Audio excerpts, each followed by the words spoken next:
This is Totally Awesome Tuesdays with Jen Walker, just acknowledging the best of business tips and tricks for entrepreneurs to save you time, money, and energy so that you can make the impact that you're meant to make in this world. Today is week one of a 4-part series about unleashing the productivity power that women have and why every single man should know about it as well. So today, just a quick overview. What we're going to be talking about is something called the infrating rhythm, this beautiful biological clock that every single woman has during her reproductive years, so the years that she's menstruating. Other than that, women, if you don't follow into that category, you still follow into a circadian rhythm. So do men. So at the end of this video, I'm going to give you little tips and tricks if you want to ebb and flow with this powerful productivity pattern, if it resonates with you, yet you don't have the hormones to support it. So that's going to be at the end of the video. For a review for women in our reproductive years, so there's 4 distinct hormonal phases that we go through our cycle. And the first phase being follicular. So we're going to talk about that, and we're going to talk about all the things, the actions, the tasks, what to focus on to maximize our performance when we're in that phase. After the follicular, there's an ovulation phase. So next we're going to talk about that. After that, we're going to talk about the luteal phase, and then wrapping it up with the menstrual phase. Okay, so first off the bat, what is the follicular phase and what can you expect? So where you are with the follicular phase is the first day after your bleed. So you've had your period, it's the first day that you don't have your period. That is the start of your follicular phase of your cycle. And it lasts for typically between 7 to 10 days. And during, when you're menstruating, our hormonal levels are at its absolute lowest. So during this follicular phase, they start ramping up to prepare the egg for ovulation, okay? So as these hormones are starting to rise, is the best time for productivity to kind of get those creative juices flowing. You'll notice an energy pick up in you. And this is such a great time to plan for the month ahead.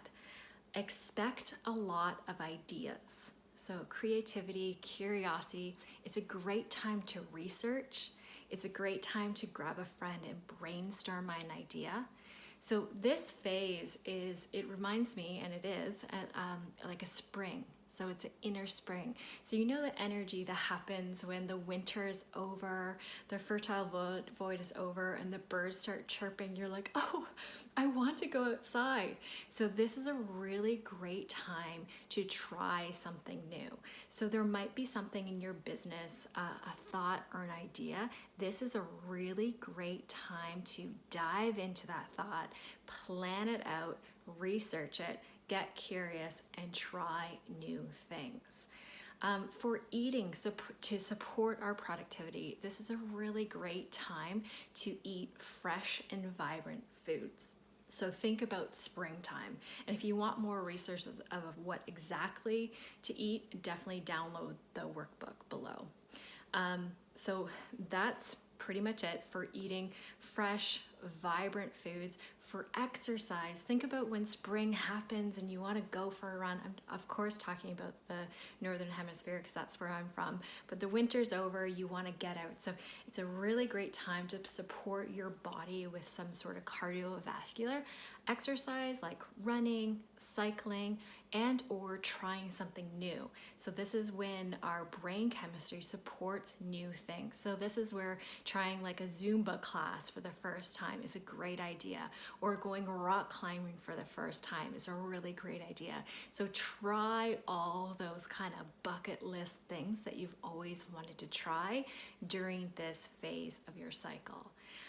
For relationships, it's again the best time to set up something new with your partner. Try something different, be experimental, try a new activity with a girlfriend or a friend. So that's what all supports this time. And why I mention everything else other than productivity is it all feeds into the same bucket, that energy bucket.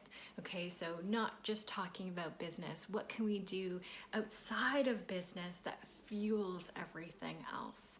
So that is the follicular phase. So wherever you're at, write these things down and keep your resource guide that I've included here. And the next time you come up in your day one of your follicular cycle phase, just look at this guide and see where you're at. And the biggest thing about this is there's no perfection to this. The biggest thing about flowing and going with your cycle is actually tuning back into yourself. I add the reference guide as truly that, just a guide. And I always get curious of what kind of foods am I gravitating towards these different cycles? And I think that's interesting. So I have a craving, I look and I'm like, oh, of course, because this is supporting my body, so my body is naturally gravitating towards it. Also tuning in for life happens, so we can't control if we have things that we have to do in our work that are not aligned with this creative energy. Maybe we have to really get the task list done. It's a bunch of to-dos. Well, that's okay. We can't always control the outside. And we can become aware of, is that feeling like we're swimming upstream? If so, great. Then we can start shuffling things for next month or just let go. Surrender and know that the next little while is going to feel like swimming upstream, and then just insert more self-care practices if you're not aligning your energies. So that's about it.